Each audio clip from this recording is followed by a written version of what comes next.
Planning to give your IELTS exam, then this video is for you. So stay tuned till end because this video is going to be extremely important for you. This video is especially for the students who are struggling in IELTS writing. But I will start this video by saying a very negative thing, that you will never be able to score more than 6 band in IELTS writing. Sorry to say this, guys. This is not to demotivate you or not to bring your morale down, but yes, you will never be able to score more than 6 band in IELTS writing. Let me tell you why. Most of the students just struggle to score more than 6 band in IELTS writing, not because of the English. I have taught ample of students who had great English and great command on the English language, but they were not able to get more than 6 band in their IELTS writing exam. And they get very disappointed because their target score was more than 7 or at least 7 band in IELTS writing. So this video is especially for the students who are aiming to score at least 7 band in IELTS writing. Again, I am telling you, please don't skip this video because everything in this video is going to be extremely important and nothing will be boring or dull in this video. I am starting this video before wasting much time. The first thing that why students are not able to score more than 6 band is because they don't know what is the checking criteria of IELTS writing. And the second thing is they don't know how to structure their writing or what is the pattern of this writing. So this video will cover two parts. One is marking criteria, other is the structure or pattern of IELTS writing. So first is marking criteria. Whenever you are giving your IELTS exam, you should always consider 4 things in your mind while writing your IELTS exam. First is task response. Yes, task response is extremely important whenever you are writing your task, or task response should be considered before writing your exam. When I am saying before writing your exam, it means when you get question paper in front of you, you should not directly start writing. You should plan your topic. Because if you don't plan your topic and your topic goes in wrong direction, then examiner will consider this as wrong task response. And no matter what kind of content you have written, how much good vocabulary you have, examiner is not going to give you a good score. So task response is very important. I will teach you how to get a good task response by giving you one example of a question. So the question is, the ease of international travel and spread of various mass media all over the world have made it possible than ever for people to know how other people live in other countries. Do advantages of this development outweigh disadvantages? So I'm going to ask you guys that what thing you first see in this question. I'm sure you must have seen the word international travel, then mass media, then advantages and disadvantages. So while I was teaching this question to my students who were taking this online course from me, so I taught them this question, but before that I told them that what they understood from this question. Unfortunately, most of the students told me that this question is about international travel and mass media, so they got a wrong task response. But there were very few students who got this question correct because they read the question word to word. They were not only focused about the word international travel and mass media, but they were also focusing that possible than ever before for the people to know how other people live in other countries. So this question was not about international travel and mass media, but it was a general content. The main question was that now in today's era, we know that how other people live in other countries. So advantages and disadvantages were supposed to be written about that, you know, that how other people like in Canada, Australia, Japan, New Zealand, like I'm an Indian person and I know that how people in New Zealand live.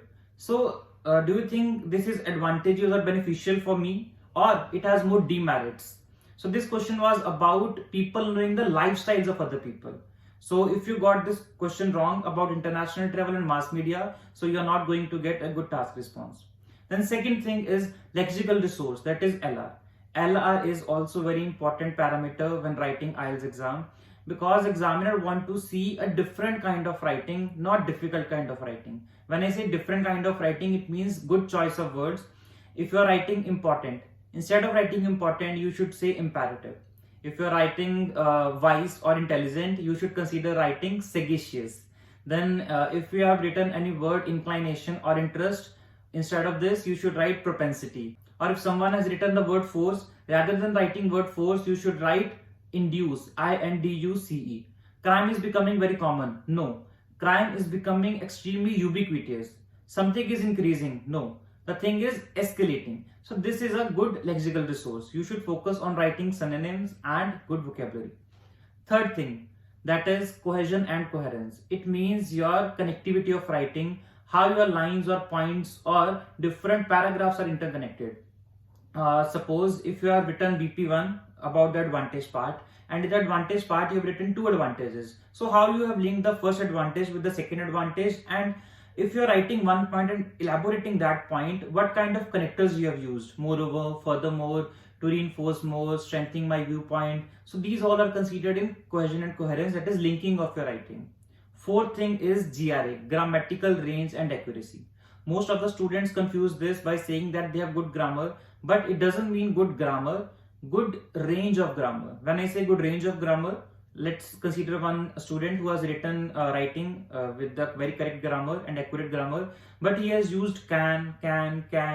So examiner is not going to give good score in GRA, because examiner knows that yes, person has good grammar, but the range is not good. Instead of using can, you can use other things as well, like may, might, could, would.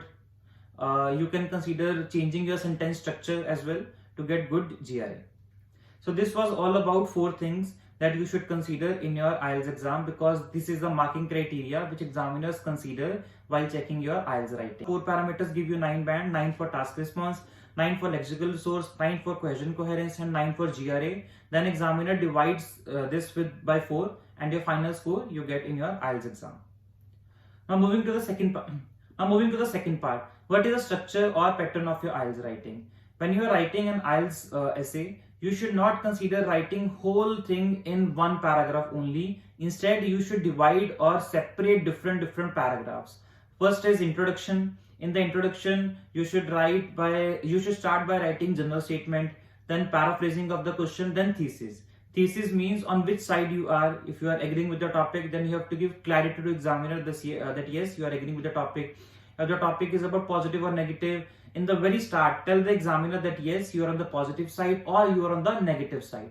Next is body paragraph 1, BP1, then further BP2, body paragraph 2. If required, body paragraph 3, then in the end, you should write conclusion. If the topic is asking you about the opinion, then you should also write opinion before the conclusion.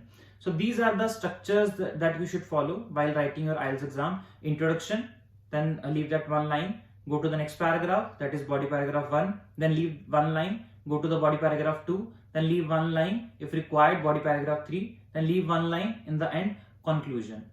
So please consider these things if you want to score more than 6.5 band in your IELTS writing, that is at least 7 or more than 7. For further information, keep watching my videos, and thank you so much for the support and love which you all give me. If any of you want paid assistance from me, I am all time ready for you to help you and guide you in a very affordable fee structure. So please don't hesitate before contacting me. The number is given on the screen. Thank you so much for watching my videos. Keep supporting me.